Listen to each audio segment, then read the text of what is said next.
सिद्धेभ्यः ॐ नमः सिद्धेभ्यः ॐ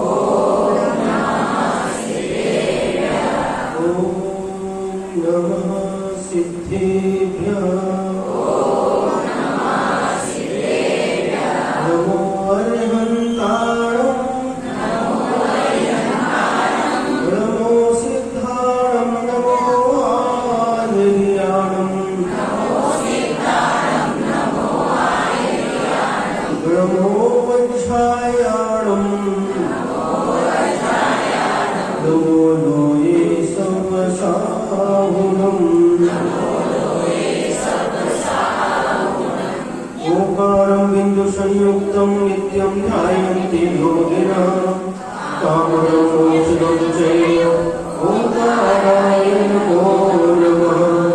अविरल शब्दघनोग प्रक्षालित सकलभूतधरतरङ्गा मृगपाशतीर्था सरस्वती हरितनोदृतम् अज्ञानतिम्रान्धानां ज्ञानाञ्जनशलाकया चक्षुरुन्मीलितं येन तस्मै श्रीगुरुवे नमः। परं गुरुभ्यो नमः, परम्पराचार्यगुरुभ्यो नमः।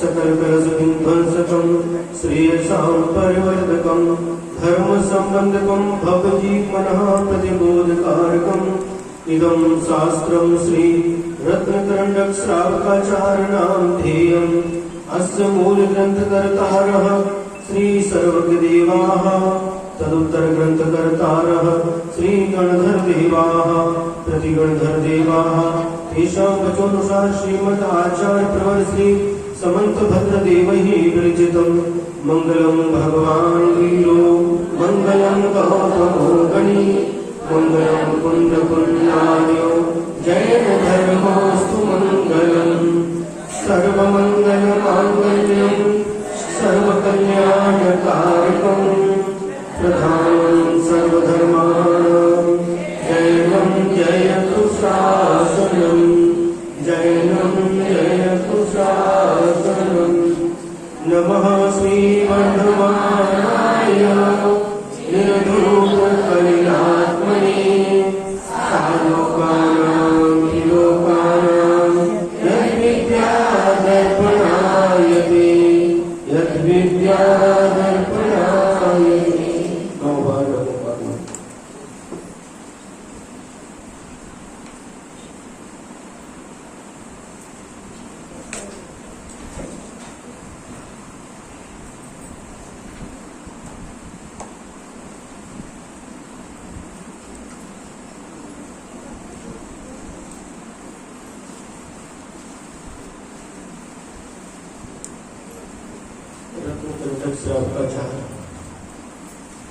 ग्रंथ का स्वाध्याय चल रहा है और इसमें सम्यक दर्शन अधिकार कल पूर्ण हो चुका है।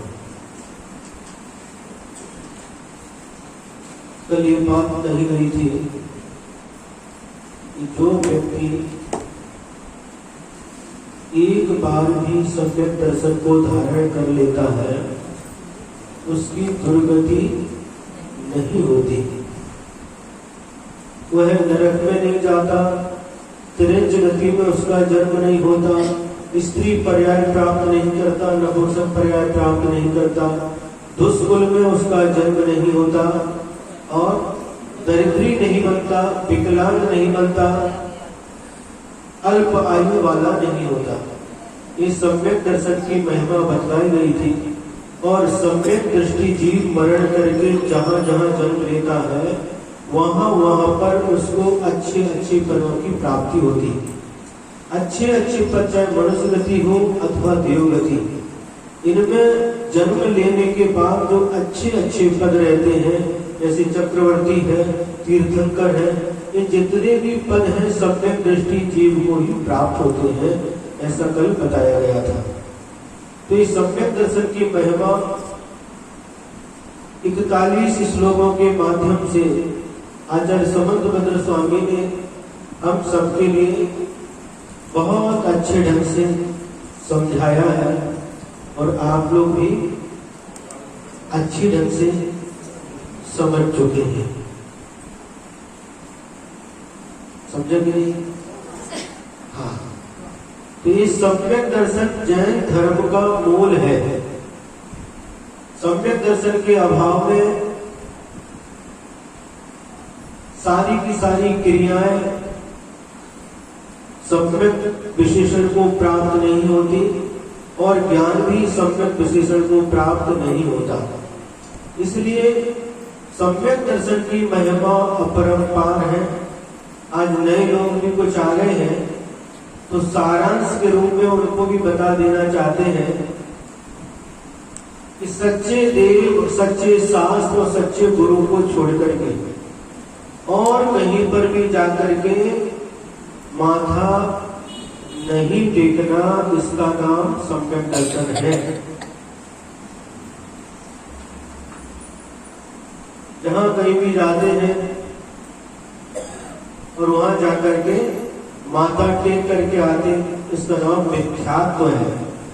और अपने तीर्थंकर भगवान वीतरागी प्रभु को छोड़ करके अन्य कहीं पर भी नहीं जाना, कहीं पर भी माथा नहीं झुकाना। ये अपना क्या है? माथा बोलते हैं। माथा है इसको, जहां कहीं भी नारियल के जैसे बिन पैदी के लोटा जैसे हिंदी बता रही हूँ, बिन बुढ़ा तांब्या, इधर उधर नहीं लुढ़कना, स्थिर रहना। वीतरागी भगवान, अरिहंत भगवान को छोड़ करके कोई हमारे देव नहीं होते। भगवान की वाणी, जिनवाणी को छोड़ करके अन्य कोई शास्त्र नहीं होते और अहिंसा को छोड़ करके कोई धर्म नहीं होता और निर्ग्रंथ गुरु को छोड़ करके दूसरे गुरु नहीं होते। ये सारांश है। अब क्या पता, हमको पता नहीं वहां की क्या स्थिति है, किधर किधर जाते हैं, लेकिन कहीं पर भी नहीं जाना चाहिए। सुन रहे कि नहीं? जो नए लोग आए हैं वहां पर भी एक बीच का मंदिर है, पार्श्व मंदिर बोलते हैं। वहां पर भी, उस मंदिर में भी, बस नाम नहीं लेना है, नाम नहीं लेना, समझदारी के लिए इशारा काफी है। जो कपड़े वाले हैं, जो कपड़े धारण किए हैं, भगवान तो वीतरागी रहते हैं, कपड़ों से अस्त्र शस्त्र सबसे रहित होते, वो भगवान कहलाते हैं। और जो वस्त्रधारी है उनको नमस्कार करना, उनकी आरती करना, शुक्रवार करना, नारियल चढ़ाना, अर्घ्य चढ़ाना, ये सब मिथ्यात्व कहलाता है। ये सब मिथ्यात्व कहलाता है। वह जो यक्ष यक्षिणी के रूप में रहते हैं वह भी भगवान के भक्त होते हैं। वो भगवान नहीं है, भगवान के भक्त है। जैसे आप भगवान के भक्त हो, उसी प्रकार से वह देवगति के देव भी भगवान के भक्त हैं। तो उधर भी, इधर उधर कहीं पर भी, यहाँ वहां जहां था मत पूछो कहाँ कहाँ। समझ आ रहा ना? तो कहीं पर भी जाकर के माथा नहीं टेकना। 3 मंदिर है वहां पर, और एक मंदिर में देखते थे हम जब छोटे थे बचपन में, तब तो बहुत कम लोग वहां पर जाते थे। लेकिन जो भी यहाँ पर लोग आए हैं उनसे हमारा इतना ही कहना है कि वीतराग भगवान को छोड़ करके कहीं पर भी माथा नहीं टेकना। उनके प्रति श्रद्धा, वीतराग भगवान के प्रति ही श्रद्धा रखना। अन्यथा शरणम नास्ति त्वमेव शरणम मम। वीतरागात् परो देवो न भूतो न भविष्यति। वीतराग देव के समान कोई देव न भूतकाल में हुए हैं न भविष्य काल में होंगे। ये बीत रात की महिमा अपरंपार है। इसलिए जो लोग आए हैं उनको भी हमारा कहना है, और जो नहीं आए उनको भी ये संदेश दे देना कि कम से कम कुछ व्रत ग्रहण नहीं कर सकते तो कोई बात नहीं, किंतु सम्यक दर्शन को अवश्य धारण करना चाहिए। क्योंकि इसी में एक श्लोक आया था, न सम्यक समम किंचित त्रैकाल्ये जगत्यपि श्रेयो श्रेयश्च मिथ्यात्व समम नान्यत् तनुभृता। संसारी प्राणियों के लिए सम्यक दर्शन से बढ़कर कोई दूसरी वस्तु आत्मा का हित करने वाली नहीं है। तीन लोक, ऊर्ध्वलोक, मध्यलोक और पातालोक, इन तीन लोकों में और तीन काल, भूतकाल, वर्तमान काल और भविष्य काल, इन तीन लोक और तीन कालों में सम्यक दर्शन से बढ़कर के कोई दूसरी वस्तु आत्मा का हित करने वाली नहीं है। और उसी प्रकार से इन्हीं तीन लोक और तीन कालों में मिथ्यात्व से बढ़कर कोई दूसरी वस्तु आत्मा का अहित करने वाली नहीं है। अनादिकाल से हम सभी लोग आत्मा का अहित करते आए हैं। जो देव नहीं है उनको देव मान करके भजते हैं, उनकी भक्ति करते हैं, अर्घ्य चढ़ाते हैं, उपवास करते हैं। शुक्रवार को इस उपवास करना है तो अष्टमी चतुर्दशी को उपवास करो। ये जैन धर्म का नियम है। क्या ये शाश्वत पर्व है? अष्टमी है, चतुर्दशी है, अष्टादश पर्व है, पर्युषण पर्व है, षोडशकारण पर्व है। ये शाश्वत पर्व है, अनादि अनिधन पर्व है। जैन धर्म में तीर्थंकर भगवंतों के द्वारा बताए गए पर्व है।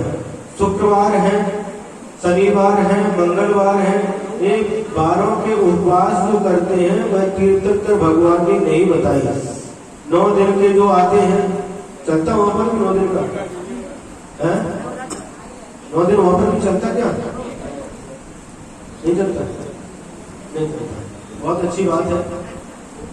तो ये जो कुछ भी है ये मिथ्यात्व की क्रिया कभी भी नहीं करना चाहिए। ये मिथ्यात्व की क्रिया करने से आत्मा का अहित होता है। और जो भगवान ने जो बताया है, भगवान ने क्या बताया है? चत्तारी मंगलम, 4 मंगल होते हैं। अरिहंता मंगलम, अरिहंत भगवान हमारे लिए मंगलकारी हैं। सिद्धा मंगलम, सिद्ध भगवान भी हमारे लिए मंगलकारी हैं। साहु मंगलम, साहु अर्थात आचार्य परमेष्ठी, उपाध्याय परमेष्ठी और साधु परमेष्ठी, ये भी हमारे लिए मंगल स्वरूप है। और केवली पंडितो धम्मो मंगलम, केवली भगवान के द्वारा बताया गया धर्म है वह भी हमारे लिए मंगल भूत है। ये 4 ही मंगल है और ये 4 ही लोक में उत्तम है, सर्वश्रेष्ठ है। चत्तारी लोकोत्तमा, इस लोक में 4 ही उत्तम है। अरिहंता लोकोत्तमा, लोक में अरिहंत भगवान उत्तम है। सिद्धा लोकोत्तमा, लोक में सिद्ध भगवान उत्तम है। साहु लोकोत्तमा, साधु अर्थात आचार्य परमेष्ठी, उपाध्याय परमेष्ठी और साधु परमेष्ठी, ये लोक में उत्तम है। और केवली पंडितो धम्मो लोकोत्तमो, केवली भगवान के द्वारा कहा गया धर्म भी लोक में उत्तम है। ये 4 ही उत्तम है, 4 ही मंगल है और 4 ही शरण लेने योग्य है। चत्तारी शरणम पवज्जामि, मैं इन 4 की शरण को प्राप्त करता हूँ। अरहंते शरणम पवज्जामि, अरहंत भगवान की शरण को प्राप्त करता हूँ। सिद्धे शरणम पवज्जामि, सिद्ध भगवान की शरण को प्राप्त करता हूँ। साहु शरणम पवज्जामि, आचार्य परमेष्ठी, उपाध्याय परमेष्ठी और साधु परमेष्ठी की शरण को प्राप्त करता हूँ। केवली पंडितम धम्मम शरणम पवज्जामि, और केवली भगवान ने जो धर्म का बताया है उस धर्म की शरण को स्वीकार करता हूँ। इस लोक में 3 लोक में ये 4 ही मंगल हैं, 4 ही उत्तम हैं और 4 ही शरण लेने योग्य हैं। इन 4 को छोड़ करके और कोई न मंगल है न उत्तम है और न शरण लेने योग्य है। बहुत सारे बाबाओं का भी प्रचलन हो गया है, बहुत सारी देवी देवताओं का भी प्रचलन बढ़ गया है। तो हमें इस बात का ध्यान रखना है, ये जितने भी हैं वीतराग, प्रभु, पंच परमेष्ठी और भगवान के द्वारा बताया गया धर्म, इसको छोड़ करके न कोई मंगल है, न कोई उत्तम है और न कोई शरण लेने योग्य है। जिन कुल में जैन धर्म में जन्म लेने के बाद भी यदि कोई वीतराग भगवान को छोड़ करके अन्य देवी देवताओं की उपासना करता है तो उससे बड़ा दुर्भाग्य और किसी का नहीं हो सकता। वीतराग भगवान की कितनी महिमा है कि वीतराग भगवान की वीतरागता के सामने एक ही घाट पर सिंह और गाय दूध पानी पीते हैं। गाय का बच्चा सिंहनी का दूध पी रहा है और सिंहनी का बच्चा गाय का दूध पी रहा है। ऐसा चित्र आप लोगों ने देखा होगा, प्राय करके मंदिर की वेदी पर भी ये चित्र लगा रहता है। कितनी उस वीतरागता की कितनी महिमा है। सब कुछ जन्मजात बैरी पशु भी बैर भाव छोड़ करके एक साथ एक घाट पर पानी पीते हैं। इतना ही नहीं, गाय अपने बच्चे के समान सिंहनी के बच्चे को प्यार करती है, लाड़ करती है, दुलार करती है और सिंहनी भी गाय के बच्चे को अपने बच्चे के जैसे लाड़ करती है। ये वीतरागता की महिमा है। तीन भुवन में सार वीतराग विज्ञानता, वीतरागता ही तीन लोक में सारभूत है। वीतरागता को छोड़ करके और कुछ भी सार नहीं है। इन लोगों ने निवेदन किया, महाराज बहुत दूर से आए हैं और एक ही लक्ष्य बना करके आए हैं कि पुस्तक जाना है। बीच बीच में जो भी तीर्थ मिले, मुक्तागिरी, भातकुली, कारंजा, सिरपुर, वो सब दर्शन करके आए हैं, लेकिन लक्ष्य बना करके आए थे कि पुस्तक में जाना है।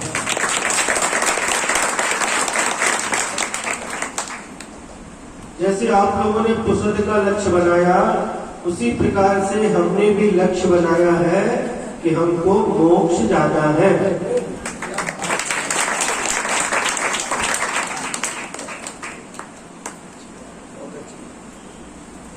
इन लोगों ने अपनी भावना रखी, महाराज 30 वर्ष हो गए, आप 30 साल पहले निकले थे सिरसागंज से, 30 साल पूर्ण हो गए, अब आपके चरण सिरसागंज की ओर बढ़ना चाहिए।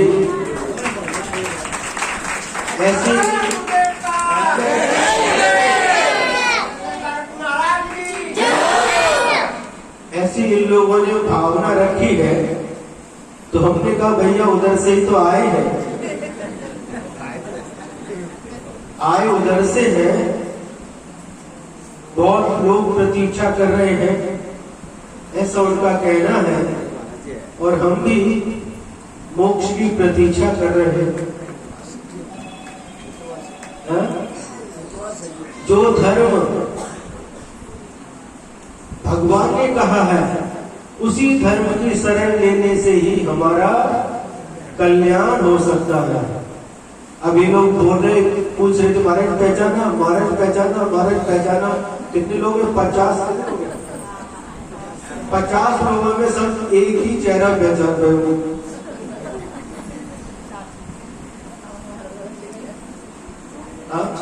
जो 5 साल के थे वो 35 साल के हो गए, जो 10 साल के थे वो 40 कैसे पहचान पाएंगे? सबको हम पहचानने के लिए देखो, हमारा परिचय, जो हमारी पहचान होती है, वह पहचान शरीर तक सीमित रहती है। पहचान कहां तक रहती है? शरीर तक। लेकिन वास्तव में जो हम हैं, आत्मा है, उस तरफ किसी की दृष्टि नहीं जाती। शरीर तक ही पहचान रहते हैं। पत्थर अहम का रखा जो कभी गलता नहीं, सब दिए जलते हैं पर मन का दिया जलता नहीं। धर्म की खोज में खोजते ढल जाती है शाम, सबका पता मिलता है खुद का पता मिलता नहीं। सबका पता मिल जाता है। कितने सारे ये जो परिचय दे रहे हैं, लेकिन वास्तव में जो हमारा परिचय है, क्या परिचय है? जैसे आप लोग घर में रहते हैं, वैसे ही जो आत्मा है इस शरीर रूपी घर में रहता है। एक घर है, शरीर क्या है? घर है। आत्मा को रहने का एक घर है। और ये कैसा घर है? किराए का घर है। इसको भी खाली करके जाना है, इसको छोड़ करके जाना है। ये भी हमारा नहीं है, ये शरीर भी हमारा नहीं है। फिर शरीर से संबंधित जो लोग हमारे कैसे हो सकते हैं? उसके साथ साथ ये घर, ये मकान, ये दुकान, ये धन दौलत, बीवी बच्चे, जितना भी संबंध किसके साथ में है? शरीर के साथ में। शरीर ही नहीं रहने वाला, ये सब कहाँ रहने वाले हैं? जो वास्तव में हमारा परिचय है। एक बार की बात है, गुजरात में हमारा और मुनि श्री प्रणव सागर महाराज जी, हम दोनों ब्रह्मचारी अवस्था में उस गुजरात में महेसाणा जिला में तारंगा जी सिद्ध क्षेत्र है, वहां पर हमें गुरु महाराज के संग में प्रवेश मिला। 1996 की बात है, अप्रैल का महीना था। तो वहां पर मूल नायक एक संभवनाथ भगवान है। सब स्विच ऑफ करके रख दो, बात मत करना बीच में। मोबाइल थोड़ा सा बंद करके स्विच ऑफ करके रख दो। तो वहां पर हम लोग भगवान का अभिषेक करते थे। मूल नायक संभवनाथ भगवान थे। अभिषेक पूजन करके आचार्य के लिए अर्घ चढ़ाने जाते थे। आचार्य वहां पर एक गुफा है और उस गुफा में रहते थे दिन में, और रात के समय एक हॉल थे, उस हॉल में आते थे। जब अर्घ चढ़ाने जाते थे, फिर दिन अर्घ चढ़ाते थे, और उस दिन भी हम दोनों अर्घ चढ़ाने के लिए गए। तो आचार्य एकदम बोले, तुम मुझे देख नहीं सकते। एकदम देखा, आचार्य तो डर गए। आचार्य क्या बोल रहे हैं? फिर चेहरे पर थोड़ी मुस्कान आई आचार्य के। आचार्य को लगा कि डर रहे हैं, तो चेहरे पर थोड़ी मुस्कान लाए। फिर बोले, तुम मुझे देख नहीं सकते, तुम मुझे जान नहीं सकते। जिसको तुम देख रहे हो, जिसको तुम जान रहे हो, वह मैं नहीं हूं और मेरा भी नहीं है। इन चर्म चक्षुओं के माध्यम से तुम जिसको देख रहे हो वह मैं नहीं हूं। आंखें किसको देखती है? इससे क्या पुद्गल दिखाई देता है, और पुद्गल, ये शरीर क्या है? पुद्गल है। और जो पुद्गल दिखाई देता हुआ मैं नहीं हूं और यह मेरा भी नहीं है। ये सत्य है कि इसको भी छोड़ करके जिसको मैं और मेरा समझ करके इकट्ठा किया है, उस सबको छोड़ करके एक दिन जाना है। कोई आज जाएगा, कोई कल जाएगा, कोई परसों जाएंगे, लेकिन सभी को जाना है। कोई भी यहाँ पर अमर बन करके जन्म नहीं लिया है, ये पक्की बात है। लेकिन फिर भी इस ज्ञान से हम अनभिज्ञ होने के कारण से जो मेरा नहीं है उसी को मेरा समझते समझते सब इकट्ठा करते हैं, परिवार बनाते हैं। परिवार जुड़ गया, धन जुड़ गया, मकान दुकान गाड़ी सब कुछ कर लेते हैं, और जब बुलावा आता है, आयु कर्म पूर्ण हो जाता है, एक झटके में सब कुछ छोड़ करके यहाँ से जाना पड़ता है। जाना पड़ता है कि नहीं? आप लोग भी आए हैं, आए कि नहीं? आए हैं। हमारे बहुत वर्षों की तमन्ना थी, आए हैं, लेकिन छोड़ करके आए हैं, लेकिन वापिस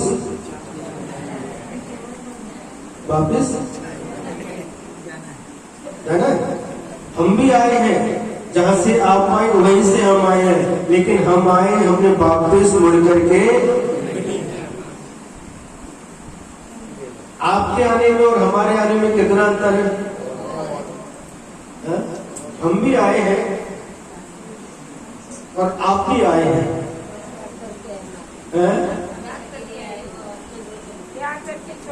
हाँ। दो प्रकार से छोड़ा जाता है, या तो चल करके छोड़ो,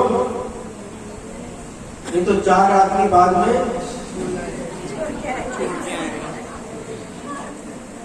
या तो अपनी खुशी से छोड़ दो, चलते बुद्धिपूर्वक छोड़ दो, नहीं तो 4 लोग मिल करके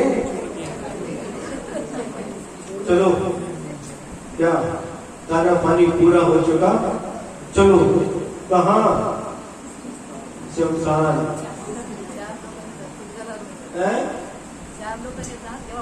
वही तो करेगा।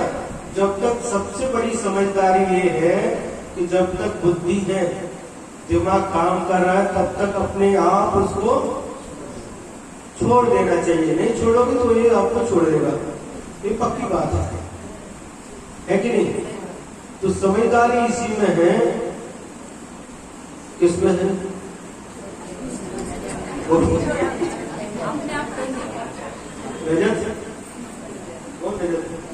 बोलो। छोड़ने में समझदारी है कि लोग जबरदस्ती छोड़ा, इसमें समझदारी है? बोलो बोलो। महाराज समझदार तो छोड़ने में है, लेकिन लेट हो गए, अब अकेले नहीं है, 2 बच्चे भी हमारे साथ में है, बीवी भी है, पत्नी भी है। तो ये सत्य है क्या? जिसको जोड़ा है उसको छोड़ करके जाना है, ये पक्की बात है। कोई भी यहाँ पर स्थायी नहीं है।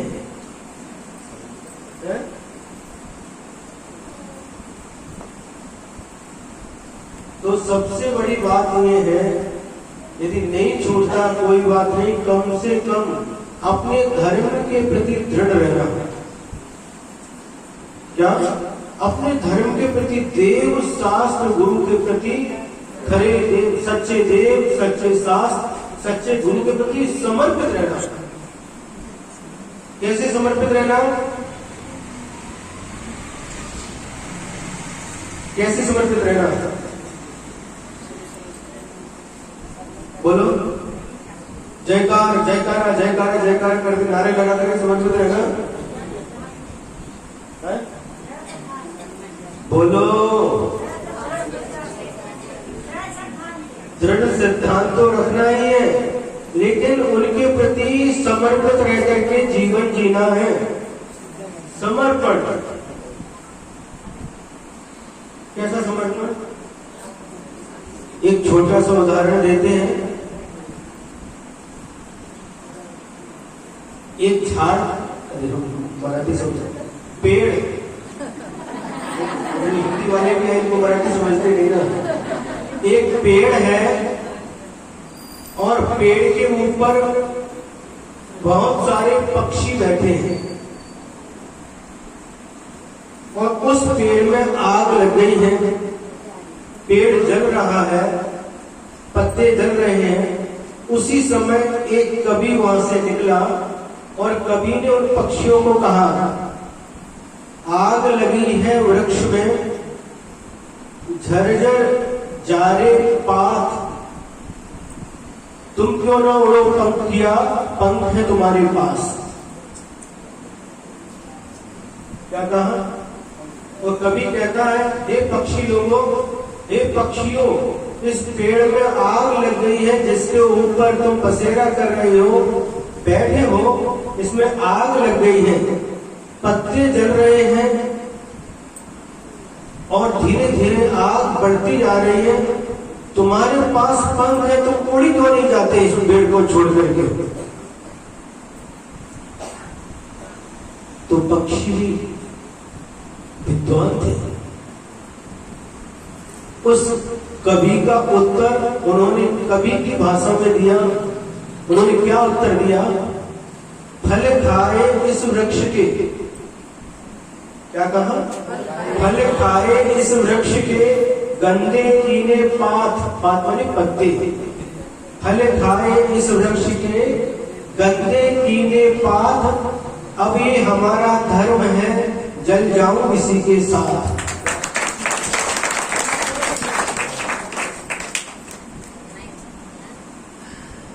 नहीं सुन रहे? आ गया?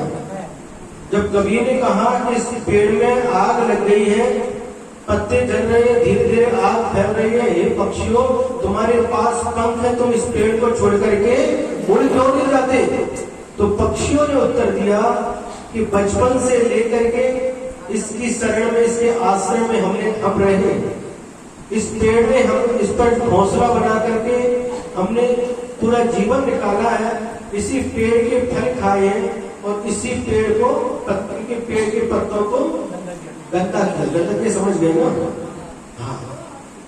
और अब ये हमारा धर्म है, अब इसके ऊपर आपत्ति आई है तो हम इसको छोड़ के चले जाएं तो मुझसे बड़ा कृतज्ञ और कोई नहीं होगा।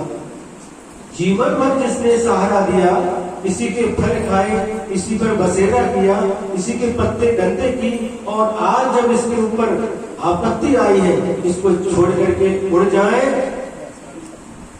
नहीं, अब तो इसी के साथ जल जाऊं, इसी के साथ। क्या? फल खाए इस वृक्ष के गंदे कीने पात, अब ये मेरा धर्म है, जल जाऊं इसी के साथ।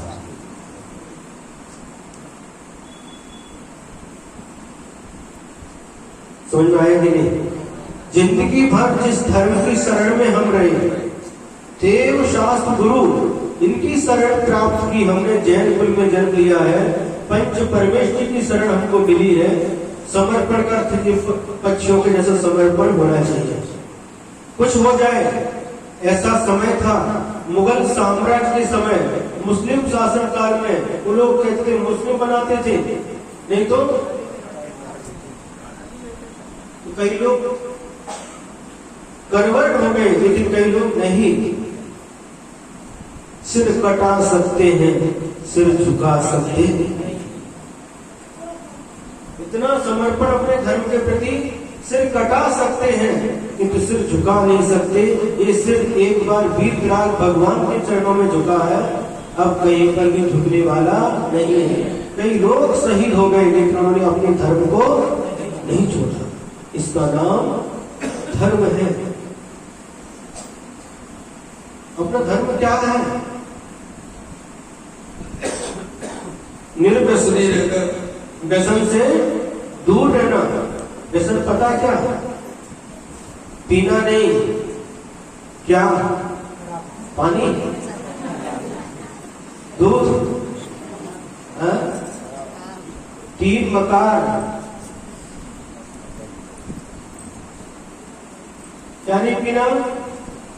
शराब नहीं पीना, दारू नहीं पीना, और हाँ मधु है, शहद है, तीन मकार रहते हैं, इनसे हमेशा दूर रहना। बीड़ी, गुटखा, तंबाकू, सिगरेट, क्या क्या रहते हैं, इन व्यसन से हमेशा दूर रहना। और अपने धर्म के प्रति, अपने धर्म के सिद्धांत हैं, उनको अच्छी तरह से पालन करना।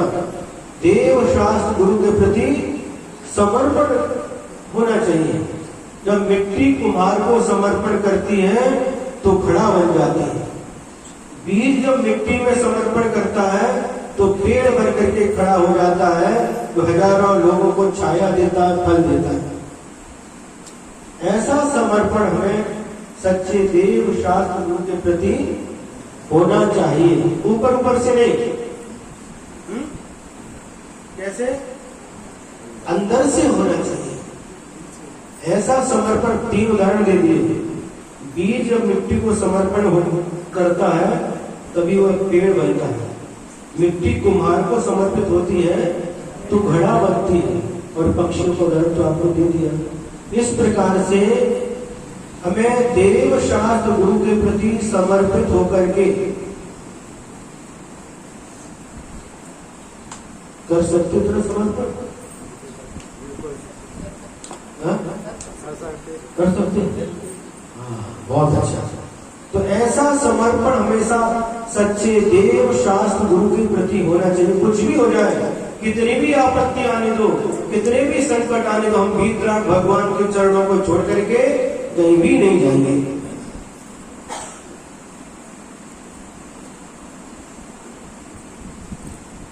किसी भी बाबा के पास नहीं जाएंगे। शिरडी का क्या क्या क्या शिरडी जाना है। घर में भी रहती है, घर में रहती क्या, घरों में मूर्ति फोटो रहती है, दीपावली में कोई कुछ नहीं। बहुत अच्छा। तो इन सबके लिए हमें पता नहीं भैया क्या क्या स्थिति है, तो उन सबके लिए हमारा जो लोग आए सबके लिए कहना है कि घर में अपने फोटो हो तो अपने तीर्थंकर भगवान का, अपने गुरु का, इसके अलावा कोई घर में फोटो भी नहीं होना चाहिए। और इन्हीं को अपना आराध्य मान करके, यही हमारी सब कुछ है। जो कुछ भी है ये वीतरागी भगवान, अरिहंत भगवान भी हमारे लिए सब कुछ है। इनको छोड़ करके और कोई मेरा शरण नहीं गया है, ऐसा दृढ़ विश्वास मन में रखना, इसी का नाम सम्यक दर्शन है। जरा सी परेशानी आ गई, चलो कहाँ, उधर उस माता के पास, इस माता के पास, इस दादा के पास, उस बाबा के पास। ये समर्पण नहीं कहलाएगा। समर्पण का मतलब बस जो कुछ भी होगा ये भगवान अब आपके चरणों में ही होगा। जीना यहाँ, मरना यहाँ, तेरे बिना जाना कहाँ।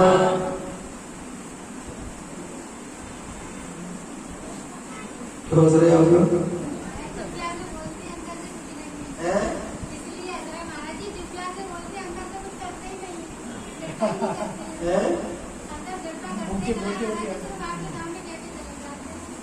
क्या बोलते? अंदर से दृढ़ता नहीं आती, दृढ़ता आना चाहिए तभी तो काम चलेगा। बिना दृढ़ता के काम चलने वाला नहीं है। दृढ़ता आना चाहिए बस, तभी तो अपन अपनी आत्मा की उन्नति कर पाएंगे।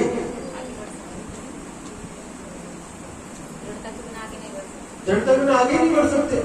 जिब्बा से नहीं, अंदर से आना चाहिए, अंदर से।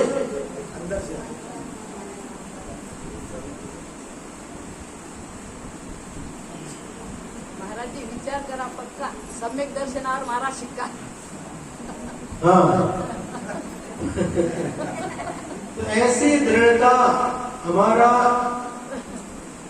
सबको यही कहना है, ऐसा दृढ़ विश्वास, दृढ़ श्रद्धा। कितनी बार हम जन्म लिए, कितनी बार मरे, कितनी बार मरे, अधर्म के साथ मरे, लेकिन इस बार हमें धर्म के साथ ही मरना है। धर्म के लिए मरना है, धर्म के लिए जीना है और धर्म के लिए ही मरना है। मरना तो सबको है, लेकिन धर्म के लिए जीना, जीना भी है धर्म के लिए जीना, मरना भी है तो धर्म के लिए मरना है।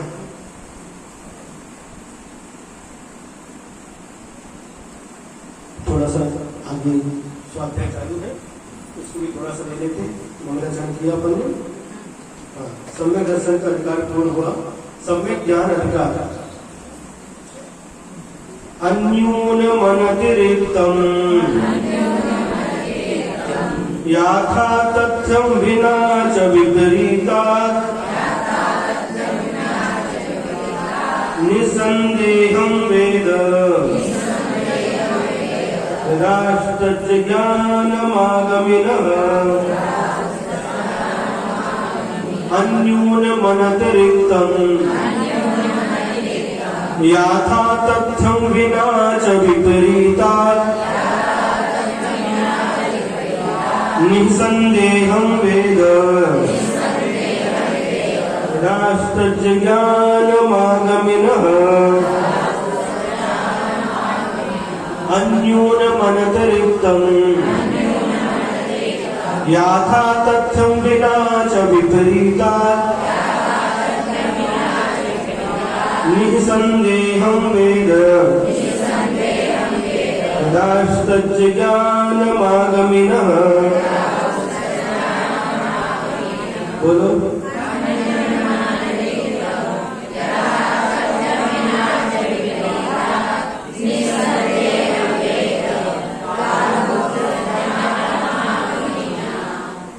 यद माने जो पदार्थों को अन्यूनम, न्यून माने कम और अन्यून माने न्यूनता से रहित और अनतिरिक्तम, अतिरिक्त माने अधिक और यहाँ पर करें अनतिरिक्तम यानी अधिकता से रहित। जो पदार्थों को न्यूनता से रहित और अधिकता से रहित, विपरीतता के बिना यानी विपरीतता से रहित और निःसंदेहम, संदेह से रहित, याथा तथ्यम, ज्यों का त्यों, वेद यानी जानता है, तत् माने उसे, आगमिनः आगम के ज्ञाता, गणधर परमेष्ठी, ज्ञानम सम्यक ज्ञान, आहु कहते हैं। क्या कहा, कितनी बात बता दी? एक तो अन्यून, न्यूनता से रहित, अनतिरिक्तम, अधिकता से रहित, विपरीतता से रहित और निसंदेहम, संदेह से रहित। जैसा का तैसा जानना, जो भगवान ने जिसका स्वरूप जैसा बताया है उसे उसी रूप में जानना, यह सम्यक ज्ञान कहलाता है। जैसे तत्व साथ ही होते हैं, सब तत्वों के नाम बता दिए, जीव तत्व, अजीव तत्व, आश्रव तत्व, बंध तत्व, संवर तत्व, निर्जरा तत्व और मोक्ष तत्व, ये 7 तत्व बता दिए। तत्व साथ ही है। अब न्यूनता है मतलब किसी ने कहा तत्व 6 होते तो ये न्यूनता आ गई, किसी ने कहा तत्व 8 होते तो अधिकता हो गई। तो न्यूनता को न्यूनता से रहित और अधिकता से रहित जैसा है, और विपरीता तो जिसका जो स्वरूप है, जानना और देखना जीव तत्व का स्वरूप है, और इससे विपरीत जान लिया। क्या विपरीत कैसे? जो जानता नहीं, जो देखता नहीं, उसको जीव कहते विपरीत हो जाए। और संदेह से रहित, संदेह मतलब ये ऐसा है कि नहीं, जीव क्या जानता कि नहीं, जीव कोई वस्तु है कि नहीं, अरे जीव दिखता तो है नहीं, कहाँ है जीव, ऐसा संदेह करना। तो संदेह को छोड़ करके, विपरीतता को छोड़ करके, न्यूनता को छोड़ करके, अधिकता को छोड़ करके, जो जैसा है भगवान ने जिसका स्वरूप जैसा बताया है उसे उसी रूप में जानना, उसी रूप में स्वीकार करना, इसका नाम सम्यक ज्ञान है। आगे समझिए। तीर्थंकर 24 ही होते हैं, वीतराग देव ही देव होते हैं। हमारे देव कैसे हैं? वीतरागी देव। देव 2 प्रकार के, सरागी, एक वीतरागी। सरागी देव जो होते हैं वो अस्त्र शस्त्र वस्त्र से सहित होते हैं, अलंकार आभूषण से सहित होते हैं। लेकिन जो हमारे वीतरागी देव होते हैं वह इन सबसे रहित होते हैं। न उनके शरीर पर कोई वस्त्र होता है, न शस्त्र होता है, न अस्त्र होता है, न कोई शरीर पर आभूषण होते हैं। ऐसे वीतरागी देव ही हमारे देव हैं। अब इसमें जैसा कहा है देव का स्वरूप, उसमें न्यूनता से रहे, अधिकता से रहे और विपरीतता से रहे, उसमें निसंदेह संदेह से रहे। कोई इसमें संदेह नहीं। जो जैसा स्वरूप देव का कहा है, हमारे भगवान का जो स्वरूप बताया है, डेफिनेशन ऑफ गॉड जो कहा है, उसको उसी रूप में स्वीकार करना, यही हमारे देव हैं। इनको छोड़कर हमारे कोई देव नहीं हो सकते। देव तो है, सरागी देव है, लेकिन वो हमारे पूजने के योग्य देव नहीं है। ऐसा जानना, इसी का विश्वास करना, श्रद्धा करना सम्यक दर्शन, और वैसा ही जानना ये सम्यक ज्ञान है। अर्थ, जो वस्तु स्वरूप को न्यूनता से रहित, अधिकता से रहित, संदेह से रहित और विपरीतता से रहित यथार्थ जानता है, उसे आगम के ज्ञाता पुरुष सम्यक ज्ञान कहते हैं। पद्यानुवाद। अहो न्यूनता रहित रहा है,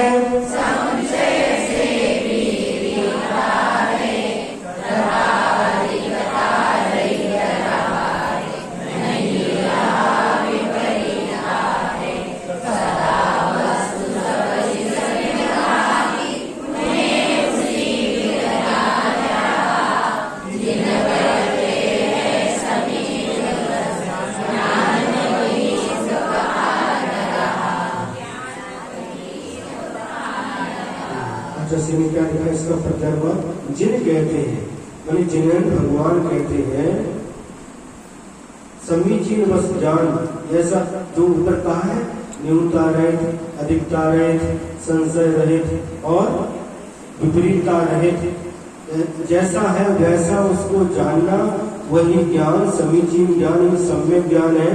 और वही ज्ञान सुख की खान है। सुख की खान माने खदान। खदान समझते मराठी में क्या बोलते हैं? हाँ, जब खोलते हैं ना, खान, सुख की खान है। कौन सा? सम्यक ज्ञान ही सुख की खान है। ज्ञान वही सुख खान रहा, वह सम्यक ज्ञान ही सुख की खान है। सुख चाहिए कि नहीं? सुख पाहिजे महाराज? सुख सगळ्याला पाहिजे, पण कोणी सुखाचा उपाय करत नाही, दुःखाचा उपाय करत असते। तोंडात सुख पाहिजे, मला सुख पाहिजे, सुख पाहिजे, तोंडात म्हणतात जेवण जेवण, स्वयंपाक स्वयंपाक, तोंडात म्हणतात पोट भरत काय। तोंडात जेवण स्वयंपाक, जेवण स्वयंपाक म्हणतात, तुमचं पोट भरत काय?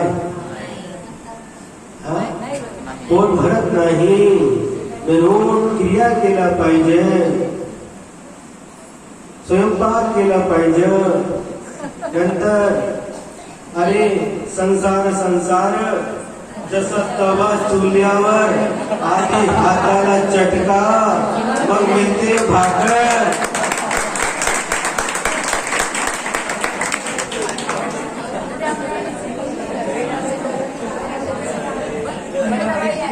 देखो महाराष्ट्र के लोगों ने तालियां बजाती और हंस रहे हैं।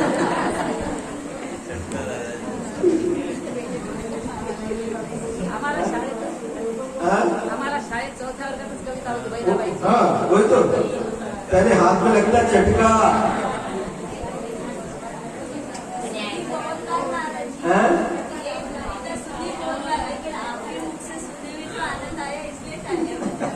तो वो कह रहे महाराष्ट्र में ताली हो जाएगी, तो उत्तर भारत से समझ में नहीं आया। इसका अर्थ है, हिंदी में बताते हैं, अरे संसार संसार जैसा तवा चूल्हावर, जैसे चूल्हे के ऊपर तवा रखते हैं रोटी बनाने के लिए, रोटी सेकने के लिए, संसार भी ऐसा ही है जैसे चूल्हे के ऊपर तवा। अरे संसार संसार जैसा तवा चूल्हावर, आधी हाथाला चटका, जब रोटी सेकते समय हाथ में चटका लगता, गरम लगता कि नहीं? उठाते सेकते, आधी हाताला चटका, मग मग मग मिळते भाकर। भाकर माने ज्वार की रोटी को भाकर कहते हैं। तो पहले हाथ में चटका लगता है, बाद में भाकर मिलती है खाने के लिए। उसी प्रकार संसार में दुख पहले मिलते हैं, बहुत सारे दुख हैं संसार में। संसार में बहुत सारे दुख है। संसार कैसा है? संसार ऐसा ही है, इसमें दुख ज्यादा है और सुख तो नाम मात्र के लिए है। लेकिन फिर भी हम उसको सुख समझ करके उसको पीछे भागते हैं, उसके पीछे लगते हैं, इससे सुख मिलेगा, इससे सुख मिलेगा। भागते कि नहीं? भागते हैं। जैसे उदाहरण दिया गया है इसका हिरण का, जल नहीं पावे प्राण गवावे, भटक भटक मरता, वस्तु पराई माने अपनी भेद नहीं करता। क्या उदाहरण दिया है? गर्मी का समय है और एक हिरण जंगल में जो रहता है, वहां जंगल में सरोवर में पानी पीता था, तालाब में पानी पीता था, और जब अप्रैल मई की गर्मी आई तो सब तालाब सूख गया, वो पानी नहीं मिला। आसपास से जितने सरोवर थे सब सूख गए और वह हिरण, प्यासा हिरण, पानी की तलाश में छलांग भरते हुए दौड़ रहा है, कहीं पानी मिले तो उसको पी करके अपनी प्यास बुझा ले, तहान मिटा ले, ऐसा सोच करके भाग रहा है। तो कभी कभी क्या होता है, कभी कभी नहीं, जब ज्यादा गर्मी पड़ती है तो आप लोग देखो ध्यान से, रोड पर ऐसा दिखाई देता है जैसे पानी की तरंगें हैं। डामर रोड पर ऐसे ऐसे तरंगें दिखाई देती है, वो पानी ऐसा लगता है। तो वह हिरण वह देखता है सामने पानी वहां पर है और दौड़ लगाता है और वहां पर जाता है, लेकिन पानी नहीं मिलता। जब पानी हो तो मिले, वहां पानी नहीं मिलता। फिर दूसरी तरफ दृष्टि फैलाता, देखता है वहां पर भी उसको ऐसी तरंगें दिखाई देती है, सूर्य की किरणों के कारण से धरती तप जाती है, ऐसी तरंगें दिखाई देती है जैसी पानी में तरंगें उठती है। वह सोचता है हिरण पानी उधर है, और उधर से फिर उधर दौड़ कर गिरा था, वहां पर भी पानी है। फिर तीसरी तरफ देखता है, उधर उसको पानी का आभास होता है, उस तरफ जाता है, उधर भी पानी नहीं। दिन भर दौड़ते दौड़ता रहता है, चल नहीं पावे और उसको पानी नहीं मिलता। जल नहीं पावे प्राण गवावे, एक जगह आकर के मरण को प्राप्त हो जाता है। जल नहीं पावे प्राण गवावे, भटक भटक मरता, इधर से उधर उधर से उधर, पानी पानी ऐसा उसको लग रहा है, लेकिन पानी नहीं, भटक भटक करके मर जाता है, प्राणों को छोड़ देता है। उसी प्रकार से वस्तु पराई माने अपनी भेद नहीं करता। संसारी प्राणी भी बचपन जब जन्म हो गया, छोटे बड़े छोटे हुए, किसमें आनंद है? उस खिलौने में सुख है। छोटे बच्चे रहते क्या, सुख किसमें है? खिलौने में, खिलौने के पीछे दौड़ते हैं। अरे इसमें खिलौना टूट गया, रोने लग जाते हैं। खेल खेल में जब खिलौना टूट जाता है, बालक रो देता है, ज्ञानी मुस्कुराता है। जब खिलौना टूट जाता है तो बच्चे रोने लगते हैं, रोते कि नहीं? बच्चों, बड़े बच्चों, छोटे बच्चे, बड़े बच्चे नहीं रोते, तो छोटे बच्चे रहते हैं, जब खेल खेल में खिलौना टूट जाता है, मिट्टी का है या प्लास्टिक, तो बच्चे रोते कि नहीं? उसमें वो सुख खोजता है। थोड़े बड़े हो गए फिर सुख किसमें खोजता है? टीवी में कुछ सुख खोजता है। आजकल का जमाना मोबाइल का है, मोबाइल में सुख। आजकल के बच्चे ऐसे ऐसे बच्चे हो गए, बस खाना खाने तो मोबाइल, साथ में मोबाइल चाहिए। छोटे छोटे बच्चे ऐसे, कई माताएं आ जाती, महाराज जी जब तक मोबाइल चालू नहीं करते दूध नहीं पीता।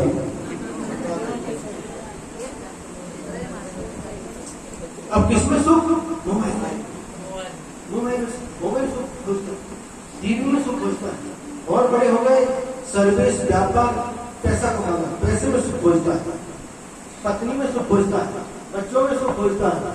सुख के तरीके बदलते जाते हैं, लेकिन जैसे उसको जल नहीं मिलता, उसमें जल समझ करके वह दौड़ता है। उसी प्रकार संसारी प्राणी इन सब वस्तुओं में सुख खोजता है, लेकिन सुख नहीं मिलता और आखिरी में प्राण गवा देता है, प्राणों की आहुति दे देता है और मरण करके यहाँ से चला जाता है। वस्तु पराई माने अपनी, और जो पराई वस्तु है, जो अपनी नहीं है, उसको अपना मान करके कष्ट को प्राप्त होता रहता है। ये संसार की दशा है। तो यहाँ पर कह रहे हैं ज्ञान सुख की खान है। जब सम्यक ज्ञान के अज्ञान है, मिथ्या ज्ञान है, उसको जो सुख नहीं है उसको सुख मान करके उसके पीछे भागना, ये अज्ञान है, मिथ्या ज्ञान है। जब सम्यक ज्ञान हो जाता है तो वही सोचता है, तेरा सोचता है ये पानी थोड़ी है, तो पानी समझ रहा था, पानी नहीं है। तो जब पानी ये है तो पानी का आभास है और सोच लेता है। उसी प्रकार से मनुष्य भी जिसमें मैं सुख खोज रहा था वहाँ सुख है ही नहीं। जहाँ सुख हो तो जहाँ सुख हो, जिसमें सुख हो उसमें सुख मिलेगा। जब सुख नहीं तो सुख कैसे मिल सकता है? जब ये ज्ञान हो जाता है तो ज्ञान ही सुख की खान है। सुने के लिए सुख कहाँ पर है? बोलो। ज्ञान में सुख कहाँ पर है? बीजू बाबा सुख कहाँ पर है? बाड़ी में, कैसी बाड़ा में, पुणे में, कहाँ पर है सुख? एक व्यक्ति था और व्यक्ति सुख खोजने को, सुख कहाँ मिलेगा, सुख कहाँ मिलेगा, ऐसे पूरी जगह घूम रहा था। और घूमते घूमते कहीं भी किसी ने उसको सुख का सही रास्ता नहीं बताया। एक साधु के पास पहुंच गया और साधु से पूछा, मैं पूरी दुनिया घूम चुका, मुझे सच्चा सुख नहीं मिला, सच्चा सुख कहाँ पर मिलेगा? तुमने कहा देखो इसका तुमको सही उत्तर, एक उस झाड़ के ऊपर, पेड़ के ऊपर एक बंदर बैठा है, उसके पास जाओ तो तुमको उसका सही उत्तर दे देगा। कहानी बच्चों की है लेकिन तथ्य है। तो वो गया बंदर के पास और बंदर से बोला कि हमको सच्चा सुख चाहिए। और सुख की खोज करते करते मेरे बहुत समय निकल गया, बहुत लोगों के पास गया, किसी ने हमें सच्चे सुख का मार्ग नहीं बताया। और इस साधु ने बताया, जो सामने बैठे पेड़ के नीचे, उन्होंने बताया कि आपको उसका रास्ता पता है। तो हाँ पता है, एक काम करो कि हमारा मित्र उस सामने जो तालाब है, एक मगरमच्छ उसमें रहता है। कौन? पुष्पदंत प्रभु मगर विराजे शीतल, पुष्प भगवान का चिन्ह मगरमच्छ। तो बंदर ने कहा वो मगरमच्छ वहां पर रहता है तालाब में, उसके पास जाओ और वो आपको बिल्कुल सही बता देगा। ठीक है, तो उसके पास गया मगरमच्छ के पास में, और मगरमच्छ से पूछा कि हमको सच्चा सुख चाहिए, मैं बहुत भटक चुका हूँ।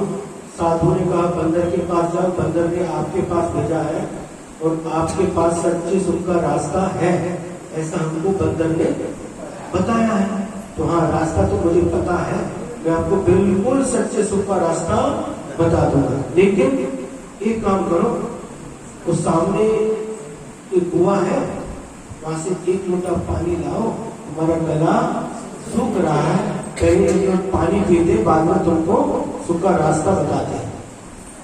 वो व्यक्ति बोला येड़ा है क्या, पागल है क्या है? पानी में डूबा है और कह रहा हमारा गला सूख रहा है। तालाब में पानी में डूबा हुआ है और कह रहा हमारा गला सूख रहा, पानी लेकर के आओ। वो ऐसे क्या हमको रास्ता बताएगा? उसको कहते तुम कैसे पागल हो, पानी में डूबे हुए हो और कह रहे हमारा गला सूख रहा है, पानी लेकर के आओ, पानी पी करके फिर तुमको बताएंगे। बस यही प्रश्न का उत्तर है। जैसे तू मुझे पागल कह रहा है, वैसे तू भी पागल है। सुख तेरे अंदर है, सुख तो तेरे अंदर है, लेकिन बाहर ढूंढ रहा है। पैसे में सुख, धन में सुख, घर में सुख, पत्नी में सुख, बच्चों में सुख, खेती में सुख, दुकान मकान, किस में सुख खोज रहा है? वहां सुख है नहीं तो मिलेगा कैसे? सुख तो तेरे अंदर है। इन बच्चों की कहानी है, लेकिन इस कहानी में भी सत्य छिपा हुआ है। उसी प्रकार से जो सच्चे सुख की खान है वह हमारा ज्ञान ही नहीं है। अज्ञान के कारण से हम जिसमें सुख नहीं है उसमें सुख खोजते फिरते हैं, लेकिन जब ज्ञान होता है तो अपने ही कृत्यों पर हंसी आती है। इसमें हम सुख खोज रहे थे, जिसमें सुख नहीं है उसमें हम सुख खोज रहे, मिलेगा कैसे?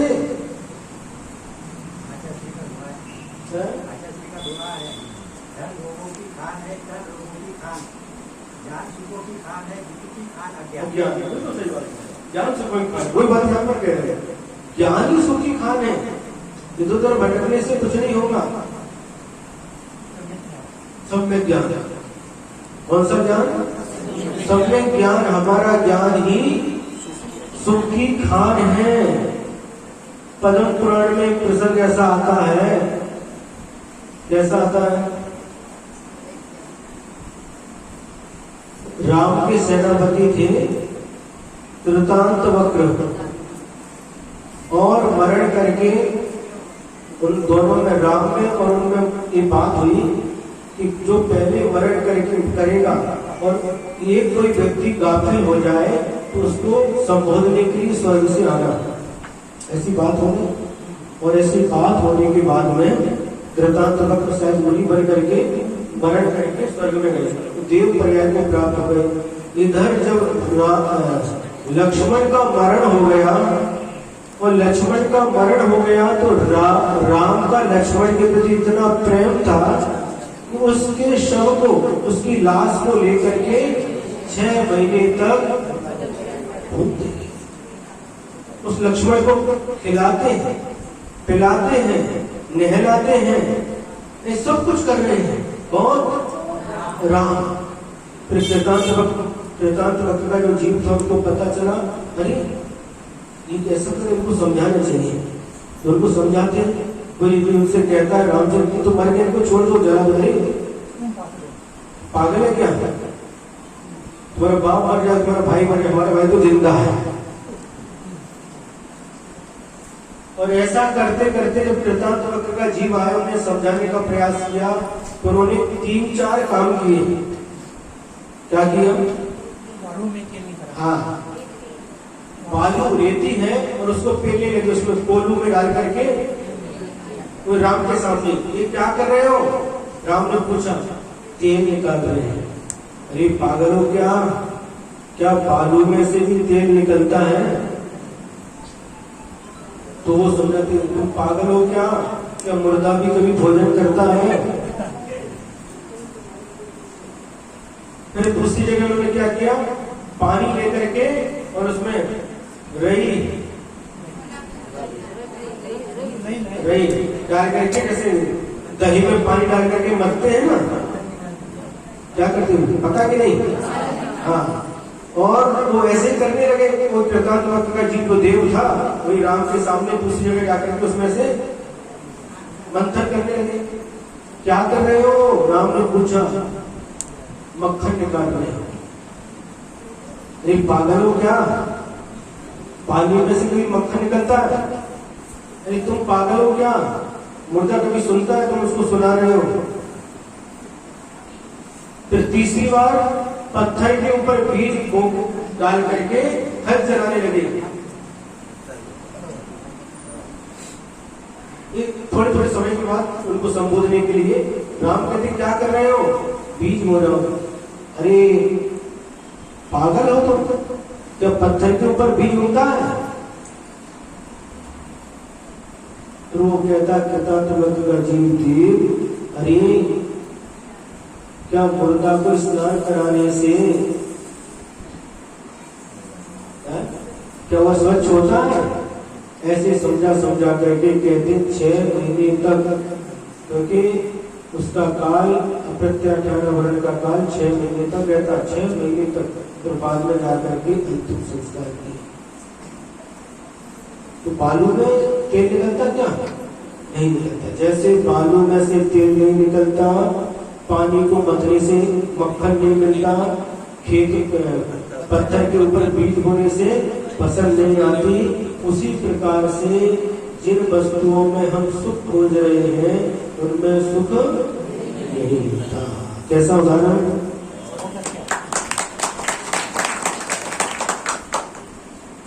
और लेते हैं प्रथमानुयोग का वर्णन। जो सम्यक ज्ञान है 4 अनुयोगों में विभाजित है। प्रथमानुयोग, करणानुयोग, चरणानुयोग और द्रव्यानुयोग। इसमें से प्रथम अनुयोग का नाम है प्रथमानुयोग।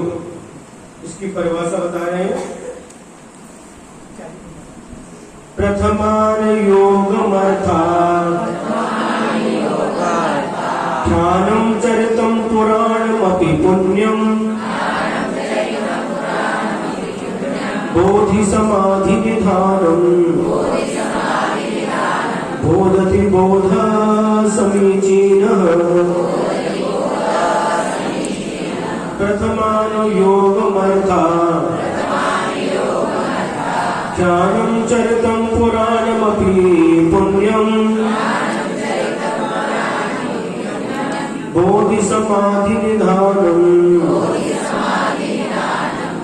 बोधति बोधा समीचीनः।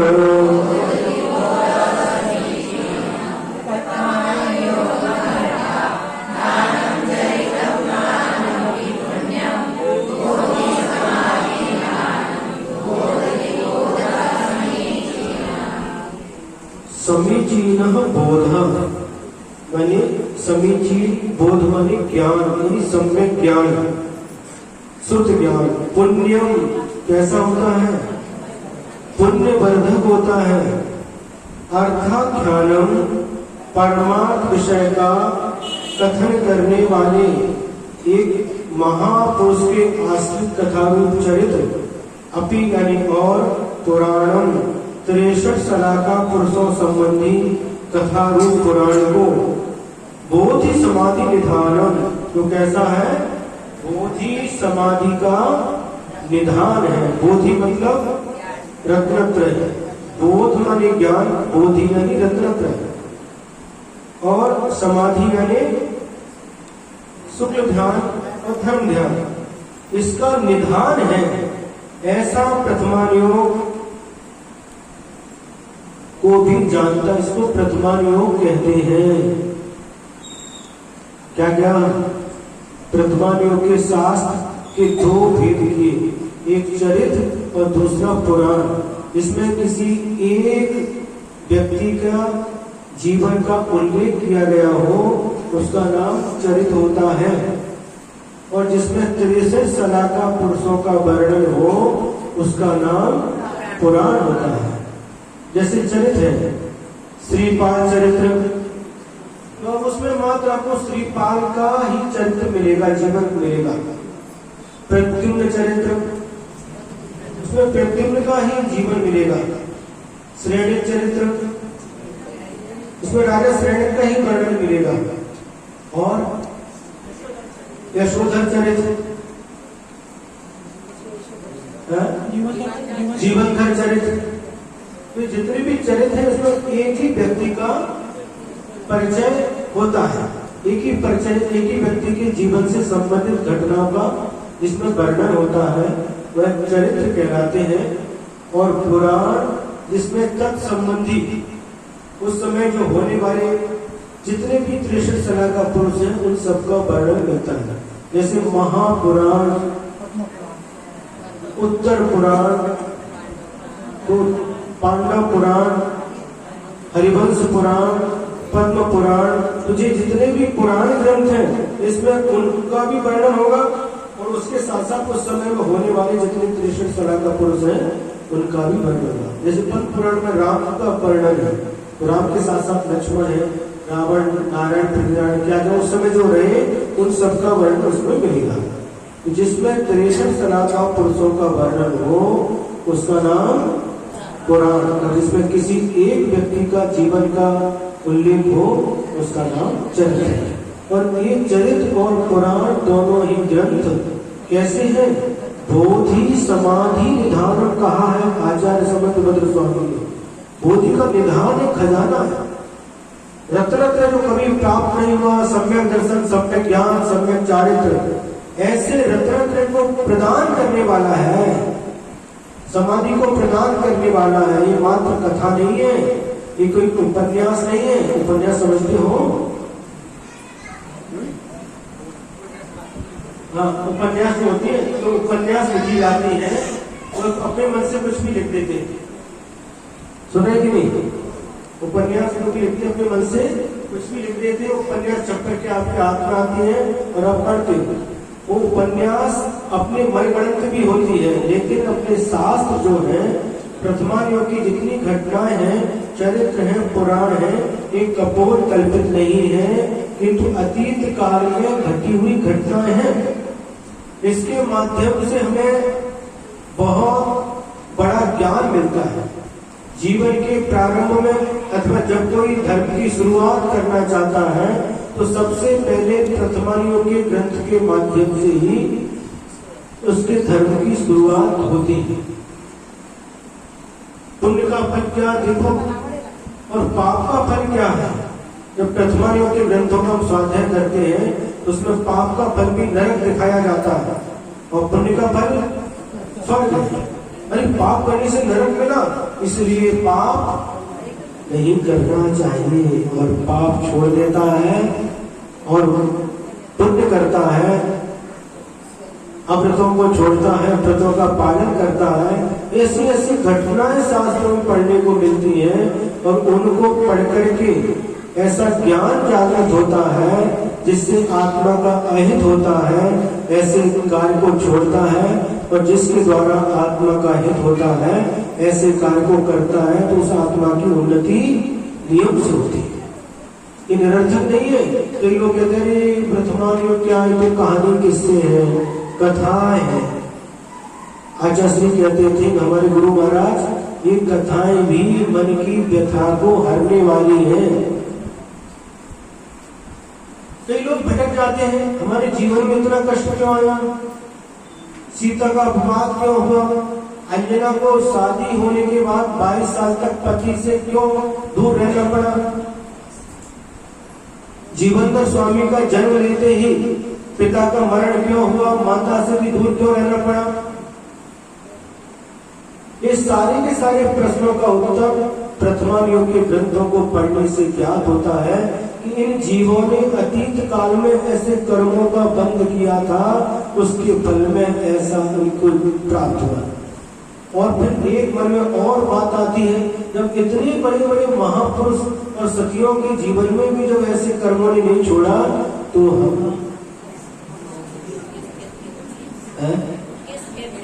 क्या चीज है, किस खेत की मूली है। जब इतने पुण्यात्मा जीवों को भी नहीं छोड़ा कर्मों ने, तो हम किस खेत की मूली है। ऐसा मन में विचार आता है तो एक सहन शक्ति बढ़ती है, ये हमारे ही कर्म का उदय है और इस कर्म को बांधने वाला भी मैं ही हूँ और इसका फल भी मुझे ही भोगना पड़ेगा। ऐसा विश्वास जागृत होता है।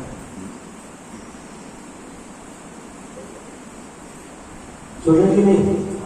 हाँ, पार्श्व कथा और राम कथा श्री प्रणव सागर महाराज जी ने आगरा चातुर्मास में पार्श्व कथा के माध्यम से उनके धारा प्रवाह चलता था और राम कथा भी हुई बरेरा में। आजकल ये सब इसमें टीवी यूट्यूब पर सब कुछ आते हैं, आप लोग अच्छे से उसका उपयोग करिए। नहीं, अभी उन्होंने जयपुर में की। तो उसको अच्छे से देखना है, मोबाइल का उपयोग ही करना है, टीवी का उपयोग ही करना, तो इसके माध्यम से फालतू में अपने समय मनोरंजन में समय व्यर्थ नहीं करवाना। हाँ, तो ऐसे प्रथमानियों ग्रंथों का स्वाध्याय करना चाहिए, पढ़ना चाहिए, सुनना चाहिए। ये भी हमारे लिए बोधि और समाधि के निधान होते हैं। ये कोई कहानी किस्सा नहीं, मनोरंजन के लिए नहीं सुनाते। सत्य घटना है जो अतीत काल में घटी है। श्रीपाल राजा को कोढ़ क्यों हुआ? श्रीपाल कामदेव थे और कामदेव उन्हें कहते हैं जिनका सौंदर्य सबसे अच्छा होता है, धरती पर सबसे सुंदर जिनको शरीर प्राप्त होता है वो कामदेव कहलाते। और ऐसे कामदेव होने के बाद भी उनको कोढ़ क्यों हुआ? पढ़ो श्रीपाल चरित्र। हाँ, सिद्ध चक्र पाठ करते हो ना, मैना सुंदरी के रानी थी, कोड़ी पत्ते लगी तो कहानी, क्या क्या बोलते हैं आप पढ़ो। तो इन सबका संबंध अतीत काल से है। ये सब ज्ञान होता है। यह जीव जैसा कर्म करता है वैसा ही फल उसको भोगना पड़ता है। ये सब विश्वास जागृत होता है उनके अंदर, दृढ़ता आती है। तो ये कथाएं, महापुरुषों के जीवन की जो कथाएं हैं, ये बहुत अच्छे ढंग से पढ़ना चाहिए। लोग कहते हैं ना तत्व की बात करें, कथा में क्या रखा है, ऐसे मन में भाव नहीं लाना चाहिए, क्योंकि चारों ही अनुयोग हमारे आगम है कि नहीं। और ये भी तीर्थंकर भगवान के मुख से आए हैं, प्रथमायुग भी आए कि नहीं। ये कथाएं कहां से आई, तीर्थंकर भगवान के मुख से ही आई हैं। ये सब एकदम सत्य है, अतीत में घटी हुई घटना है। इसको पढ़ने से, सुनने से पुण्य बंद होता है, पुण्य स्वरूप है। पुण्य का बंद होता है, पुण्य ही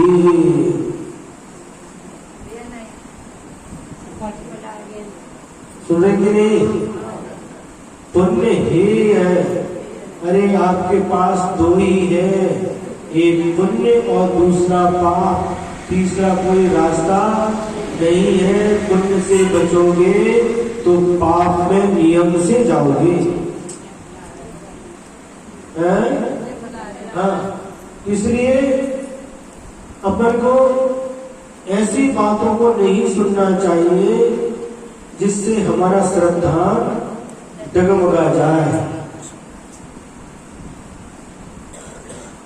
अगर ये होता तो आचार्य महाराज क्यों इसको लिखते हैं। प्रथमान योग भी हमारे शास्त्र, हमारा आगम है, और इनको भी उपाधि बुद्धि से पढ़ना चाहिए, सुनना चाहिए। और इनको पढ़ने और सुनने से हमारे मन में दृढ़ता आती है।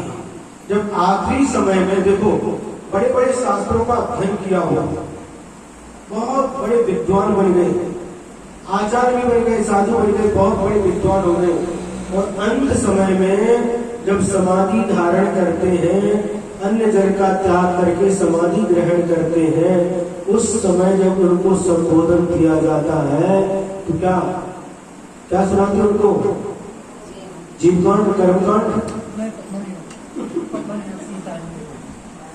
बोलो है? फिर विज्ञान तो बताते हैं, लेकिन और क्या बताते हैं, धन्य धन्य सुकुमार महामुनि, कैसे धीरज धारी, एक सालनी युग बच्चायुत, पाँव क्यों दुखकारी। यह उपसर्ग सहोधर चिरता, आराधन चितधारी, तो तुम्हारे जिय कौन दुख है, मृत्यु महोत्सव भारी।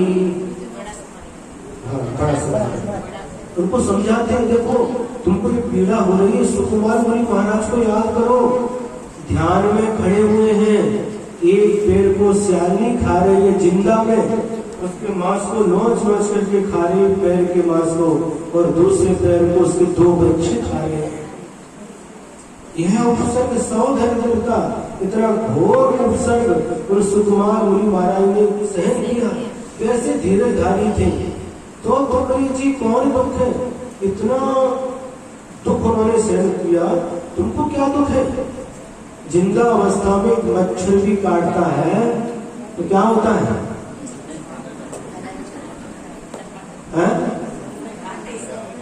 एक मच्छर भी काटे,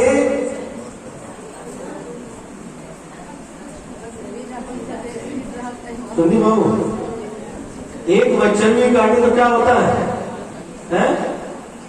दर्द होता है।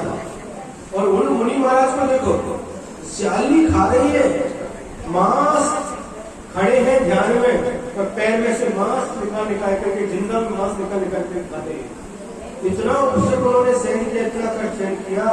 उनके सामने तुम्हारा क्या दुख है, क्या कष्ट है? ये मृत्यु महोत्सव है, मृत्यु महोत्सव मना रहे हैं। उनके कष्ट को देखो, उनके सामने तुम्हारा क्या कष्ट है। गजकुमार मुनि महाराज को देखो, सिर के ऊपर जलती हुई सिकड़ी रख दी। ऐसे ऐसे कथानक सुना करके अंत समय में जो समाधि मरण जिन्होंने धारण किया है, ऐसे मुनि महाराज को, आचार्य महाराज को, उपाध्याय महाराज को और गृहस्थ महाराज को,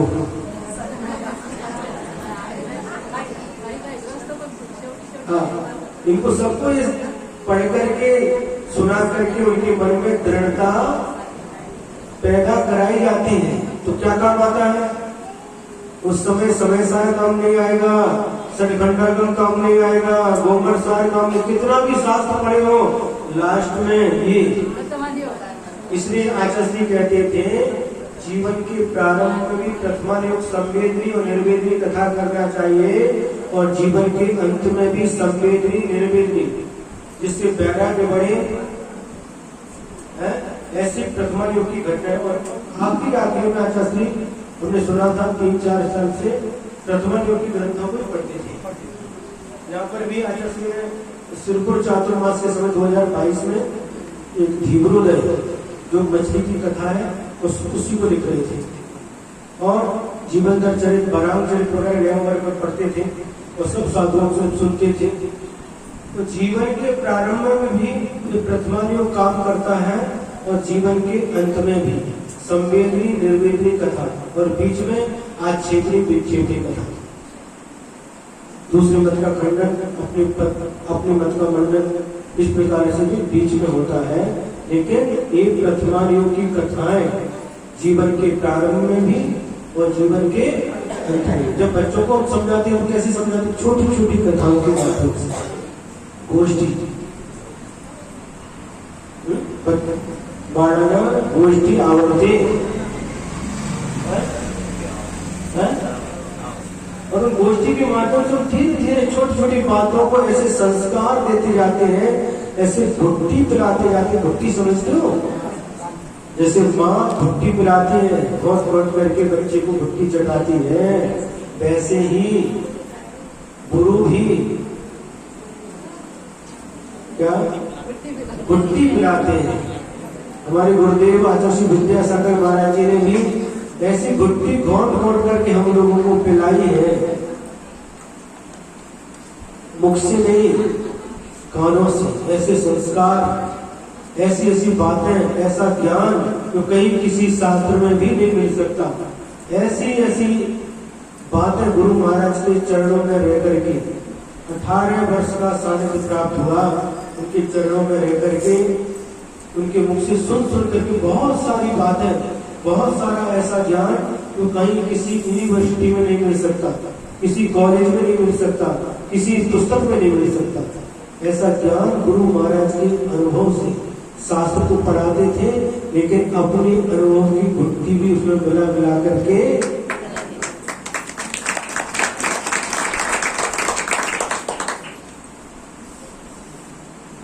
देखते हैं।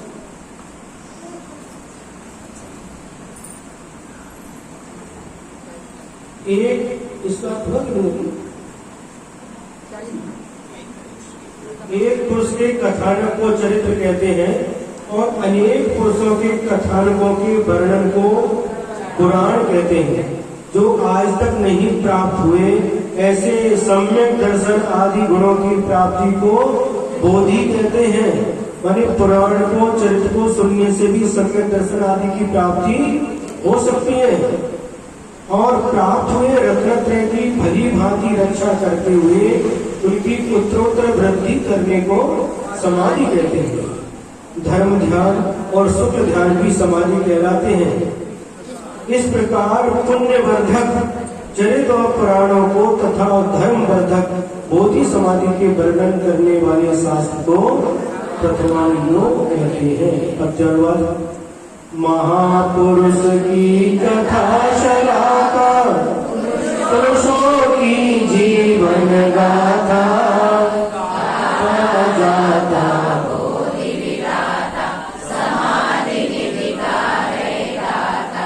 वो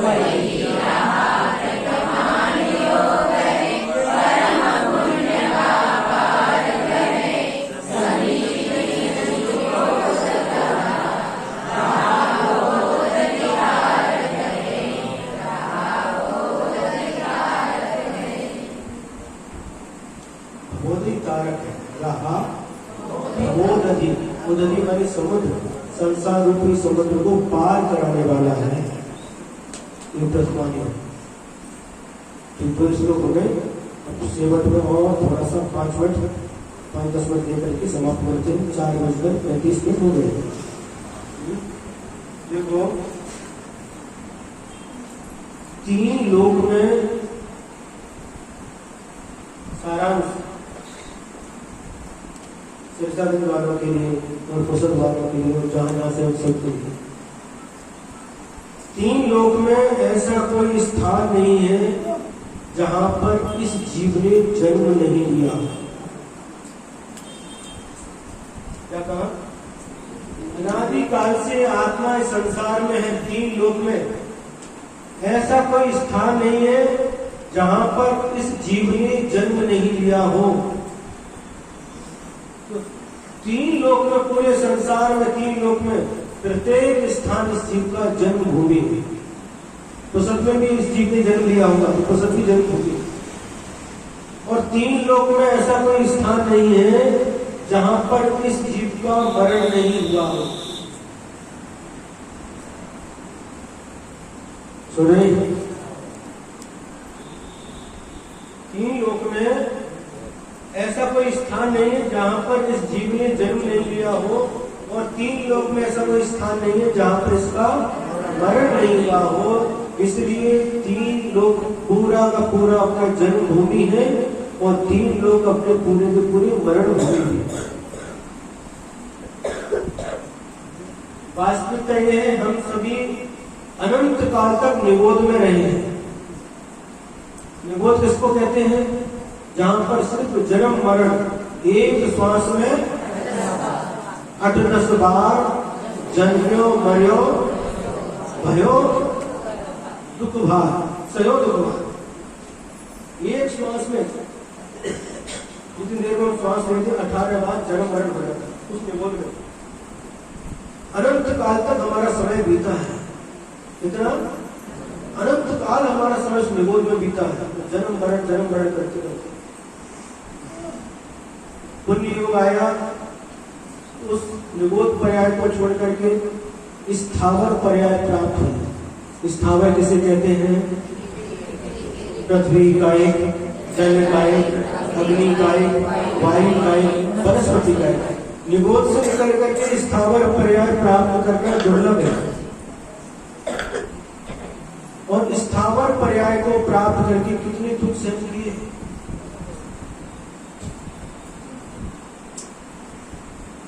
पेड़ बना है, दूसरों को तो छाया देता है, लेकिन स्वयं वही खड़ा है। धूप हो, गर्मी हो, सर्दी हो, सब कुछ सहन करना पड़ता है। कोई पत्ते तोड़ता है, कोई काटता है, सब कुछ सहन करना पड़ता है।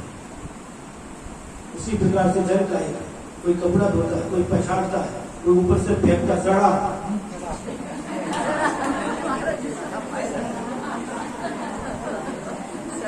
थोड़ा तो फर्क पड़ा है, थोड़ा तो पड़ा है। वो देखते रहते कितने कदर फर्क पड़ा है। सड़ा मतलब आपका सड़ा नहीं, उधर का सड़ा मतलब खराब हो जाता तो उसको सड़ा बोलते हैं। आम सड़ गया, केला सड़ गया। तो ये देखो, जल का इन बड़े लोगों ने सड़ा डाल दिया, ऊपर से फेंकते तो त्रास होता नहीं उन जीवों को है। नीचे मूंगी वगैरह है, वो भी दब जाते हैं उसमें, वो भी मर जाती है। जो जल का एक है वो भी जाते हैं, उसके साथ तरस भी जाते हैं।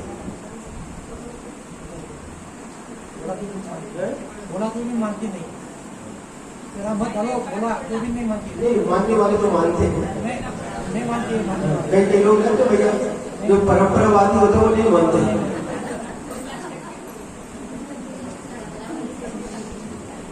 जो परंपरावादी होते हैं वो नहीं मानते। लेकिन इसमें जल का एक माने कितना पानी बहाया, सरफ साबुन से कितने जीवों की हिंसा हुई। इस जीव ने दर्शन किए, नदियों में कुछ चीर धुआए, पोषण के लिए जीव बनाए। नदी में जाकर के कितने सारे लोग आकर के पछाड़ते, पानी में डालते, कितने प्रकार से जल का एक बन के कष्टों को सहते हैं। अग्नि बन करके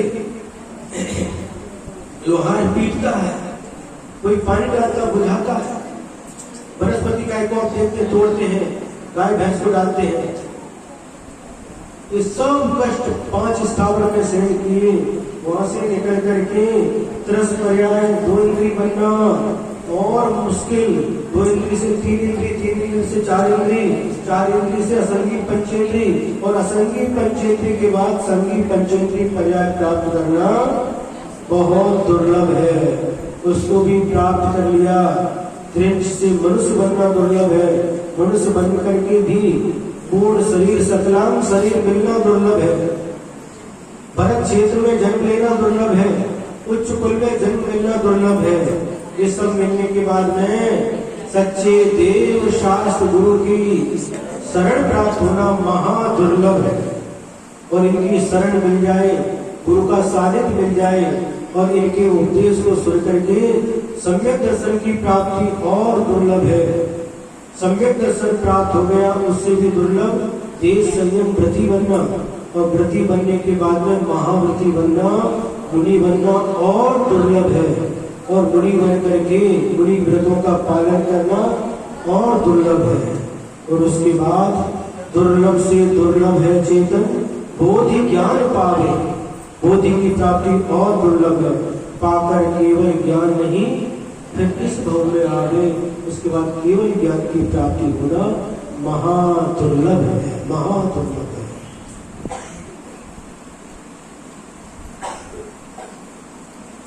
सुनेंगे महादुर्लभ है। इसलिए ज्ञान को सुख की कहान कहा गया है। ये सब दुर्लभ अवस्थाएं हमको कहां तक हम पहुंचे हैं, मनुष्य पर्याय मिल गई, कहां तक हम पहुंचे। जितना हमसे पुरुषार्थ हो सकता है उतना पुरुषार्थ करके आत्मा का हित करना चाहिए। क्या सिर्फ नगर गौरव कह करके नारी लगाओगे, उससे क्या होगा? 3 लोग के गौरव बनना, इससे तो भगवान बनना है।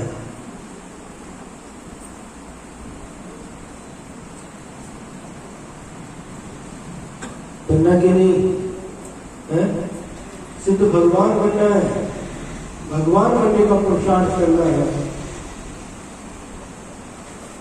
तब कहीं जाकर के इस मनुष्य पर्याय की सार्थकता है। अभी नहीं से कम से कम श्रद्धांत तो करो, सम्यक दर्शन तो धारण करो। कल किसी ने पूछा था सम्यक दर्शन और सम्यक दृष्टि में क्या अंतर है? अभी देखो आपका प्रश्न अभी हमको याद है। सम्यक दर्शन जो धारण करता है ऐसे जीव को सम्यक दृष्टि जीव कहते हैं। श्रद्धान का नाम सम्यक दर्शन, सच्चे देव शास्त्रों पर श्रद्धा करना सम्यक दर्शन कहलाता है। और जो जीव इस सम्यक दर्शन को धारण करता है, देव शास्त्रों पर श्रद्धा करता है, ऐसे जीव को सम्यक दर्शी जीव कहते हैं। ठीक है, पेट भर गया कि नहीं? क्यों? पेट भरना भी नहीं चाहिए, थोड़ा सा सांस लेने की जगह भी रहनी चाहिए।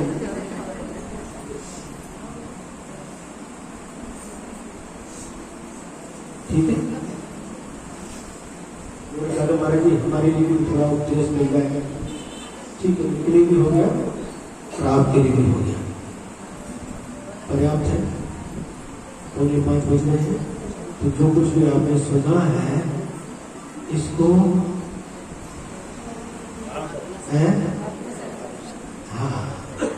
इसको सुन करके धारण करना चाहिए, स्वीकार करना चाहिए, अंगीकार करना चाहिए, तो ही आपको इस बात का गौरव है कि हमारी नगर के 2 मुनि महाराज हैं। इस बात का गौरव है कि नहीं? 3 हो गए?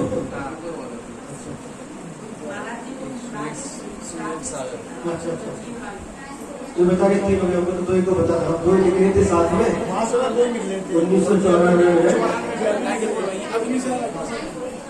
3 हो गए ऐसा बता रहे हैं। तो आपको ये गौरव है, तो आपको एक बात और ध्यान रखना चाहिए। सुनो सुनो सुनो, तो ऐसा कार्य करना कि लोग देख करके कहें कि हाँ ये उस स्थान के लोग हैं जाके 3-3, 2-2, 3-3 महाराज हैं। 2 आर्का है? अच्छा 2 आर्का भी ऐसा बता रहे हैं। हाँ विपस्सना स्त्री तो एक सुना था। अच्छा अच्छा, तो हमको पता नहीं संख्या बढ़ गई, हम 2 ही समझते थे, हम 2 ही थे, 5 हो गए।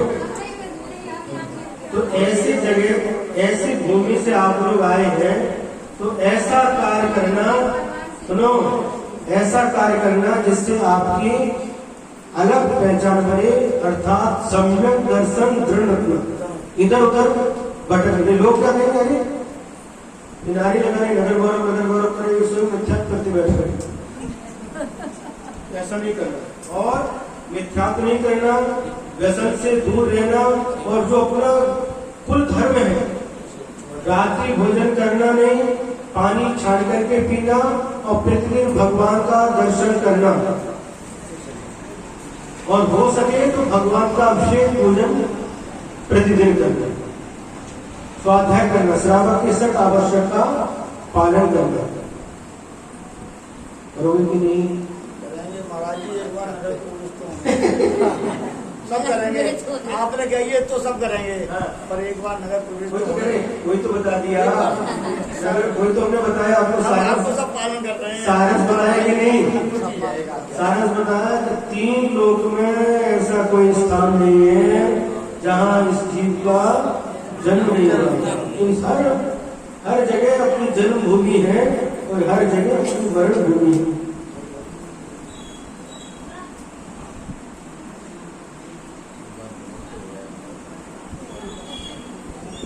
समझ में आ गया? सभी व्यसन से दूर रहना, रात्रि भोजन नहीं करना, बिस्लरी पानी नहीं पीना, पानी छान करके पीना, प्रतिदिन भगवान का दर्शन करना। सुनो, प्रतिदिन भगवान का दर्शन करना, अभिषेक पूजन करना, और छठ आवश्यक का पालन करना, और सम्यक दर्शन में दृढ़ रहना। बस सच्चे देव शास्त्र गुरु के अलावा कहीं पर भी नहीं भटकना। बस यही आज का आप लोगों के लिए हमारा संक्षेप में, विस्तार से होकर संक्षेप में इतना ही हमारा आप लोगों से कहना है, और सबके लिए हमारा बहुत बहुत आशीर्वाद है। सभी जिनेंद्र भगवान की शरण को प्राप्त करें। हमने भी जिनेंद्र भगवान की शरण ली है, देव शास्त्र गुरु की शरण ली है, उसी प्रकार आप सब भी उन्हीं देव शास्त्र गुरु की शरण में रहें और अपनी आत्मा का कल्याण करें। इन्हीं मंगल भावना के साथ जय बोलो महावीर भगवान की जय। आचार्य गुरुदेव श्री विद्यासागर जी महाराज की जय।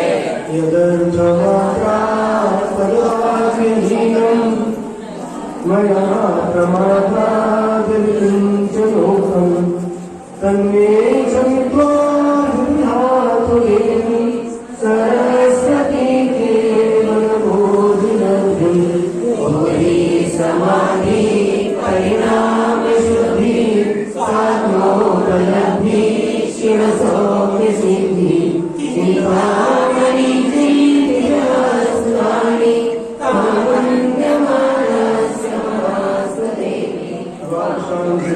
माता की जय। आचार्य गुरु